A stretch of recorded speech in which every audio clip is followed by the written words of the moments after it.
Bunlar hamısı qida əlavəsidir. Zaten qidamız yaxşıdırsa da, normal balanslı bir qidalanma yəni yaşayırsınızsa, bununla gedirsinizsə, əlavəyə nə ehtiyac var ki? Bir düzəməlli bir qidalanmanız olsun, hələ bir əlavəsini fikirləşək də. Birinci qidalanmanı düzəldək, sonra əlavə haqqında fikirləşək. Xanımlar təəssüf ki, bəylər də elə, fərq yoxdur, insanlar təəssüf ki, birinci qidanın əlavəsini fikirləşirlər. Qidalanma düzəməlli deyil. Hələ ki, qidalanma normanın n-sı yoxdur. Təsəvvür gətirin. Artıq qida əlavəsi.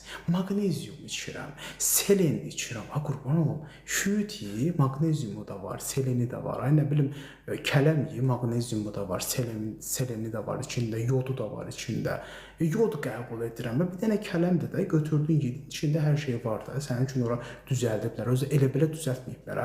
Hamısını bir-birinə elə gözəl vəhdət halında veriblər ki, sizə elə təbiətinizə uyğun şəkildə elə götürürsünüz, biri o birinin mənimsənməsinə kömək eləyir. Maqneziumu içsəz, yanında kalsium içməlisiniz, yanında bunu içməlisiniz, onu içməlisiniz. Aylıq maaşınızı aparırsınız, bu qida əlavələrini verirsiniz. Kələmdir də, yiyin də.